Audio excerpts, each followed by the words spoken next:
Olá pessoal, tudo bem com vocês? Daniel Silva, professor de Geografia. Hoje na nossa aula vamos trabalhar um tema de grande relevância, sobretudo nas provas do Enem. Então, por favor, pegue sua caneta, pegue seu caderno e anota as dicas que eu trago na aula de hoje, tá? Então assim, vamos lá. Observe bem, eu trago logo para iniciar o nosso trabalho uma imagem onde eu represento alguns países do globo terrestre, tá? Eu tenho aqui o Brasil, inclusive eu vim com a camisa do Brasil para representar o timaço do Nordeste. Rússia, Índia, China e África do Sul. Na verdade, queridos, hoje na nossa aula vamos trabalhar um tema denominado de BRICS.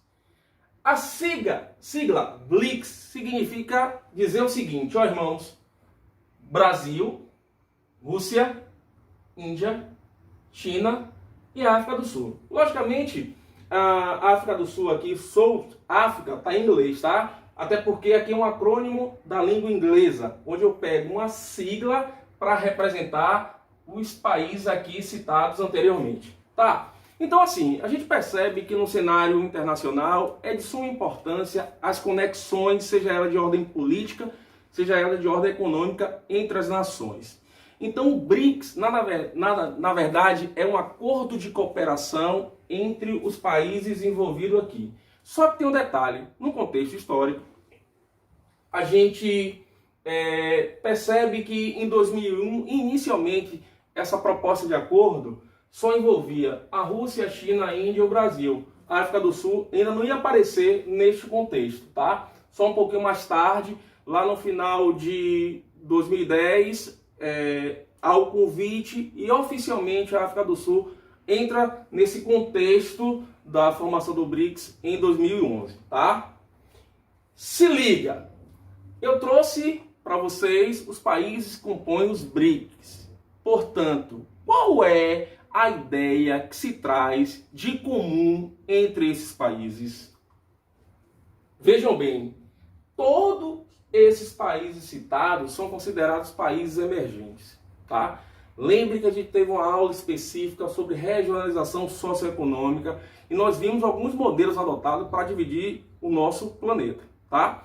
E aí, quando eu trago essa nomenclatura país emergente, significa dizer aqueles países que estão no processo de transição econômica, ou seja, deixam de ser subdesenvolvido propriamente dito e estão inferindo ações para tentar chegar ao desenvolvimento, tá?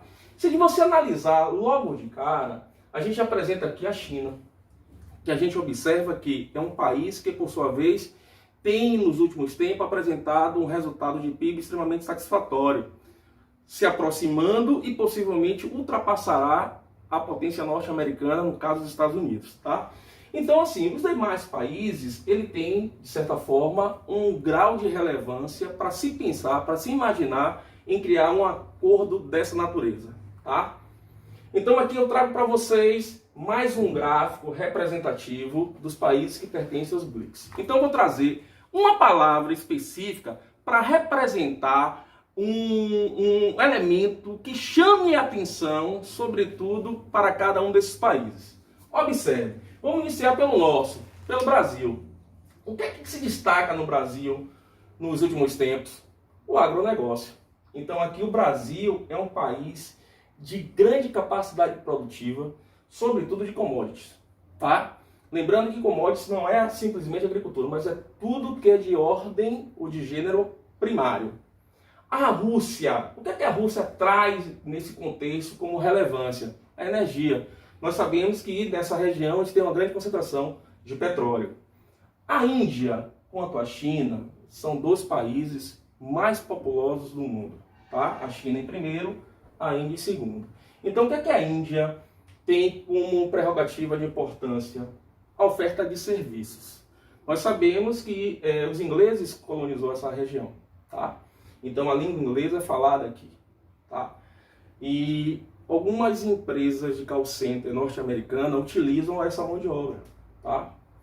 A China, nós sabemos que a China tem uma grande importância no cenário internacional e, sobretudo, pela sua capacidade de consumo. Então, o mercado consumidor aqui passaria a ser um elemento fundamental.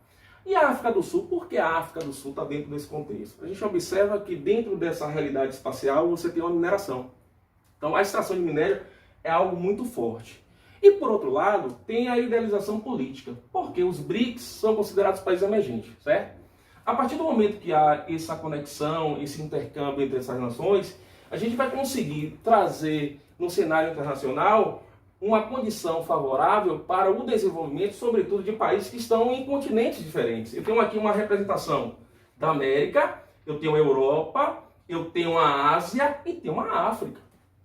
Então, esses países considerados emergentes cria esse cenário de conexão, que é justamente a formação do BRICS, vai dar uma condição muito bacana para oferecer desenvolvimento para essas nações, tá?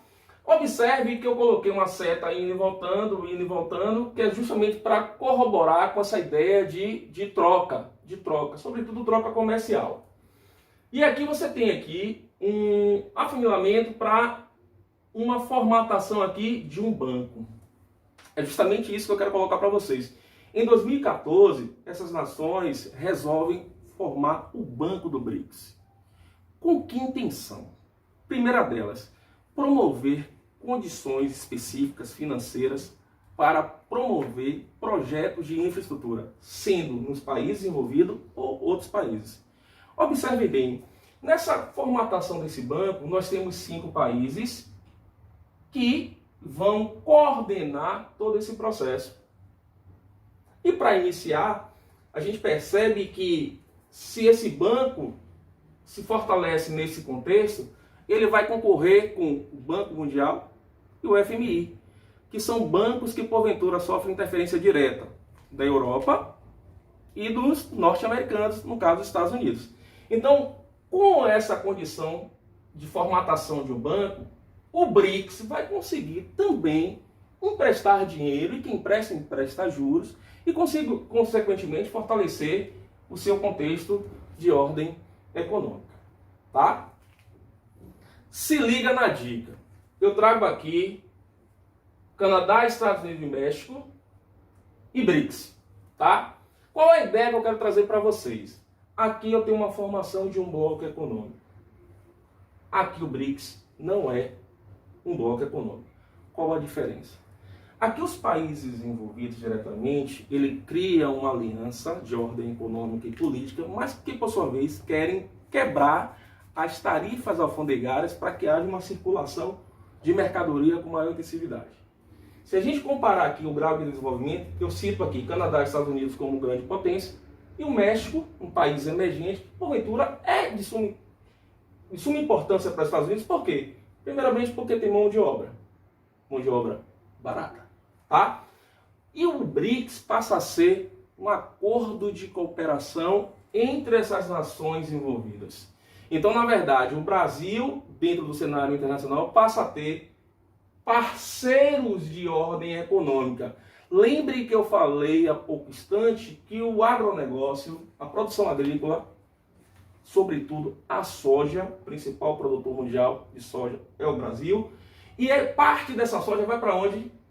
Para a China. Então a China, ela consome muito o que o Brasil tem a produzir. Tá? Então agora vamos avaliar algumas características que são comuns entre os países pertencentes aos BRICS. Primeiro, economia estabilizada recentemente. Se a gente analisar, embora o Brasil, neste momento, passa por um processo de crise, tá? E essa crise está muito ligada ao processo da Covid-19, mas que, por outro lado, se você pegar os dados estatísticos, o PIB brasileiro vem crescendo nas últimas décadas, tá? Níveis de produção e exportação em crescimento. Investimento em setores de infraestrutura, estradas, ferrovias, portos, aeroportos, usinas hidrelétricas, etc. A gente pode avaliar o nosso aeroporto aqui de Salvador, Luiz Eduardo, que está passando por um processo de reforma. PIB em crescimento, Produto Interno Bruto, rápido acesso da população ao sistema de comunicação, como por exemplo celulares, internet, inclusão digital, Tá? A gente tem um forte crescimento no consumo desses produtos. Índices sociais em processo de melhoria. Na verdade, os países que estão dentro desse contexto de nomenclatura país emergente têm adotado políticas de ordem econômica e social e que, por sua vez, têm, de certa forma, melhorado os indicadores sociais. Tá? Se liga! Observe que é importante salientar, sobretudo, a diferença entre bloco econômico e BRICS. Não pode esquecer isso. Então, atenção! Vale lembrar que os BRICS não formam um bloco econômico. Portanto, não há um mercado comum, acordos comerciais e alfandegários, e tampouco uma política necessariamente comum entre os seus integrantes. Logo, isso é uma característica inerente ao bloco econômico. Portanto, os BRICS é um acordo de cooperação mútua entre os países envolvidos para articular, para promover desenvolvimento, para incentivar as trocas comerciais entre os envolvidos diretamente. Ok, queridos? Espero que vocês tenham aproveitado a aula e até a próxima.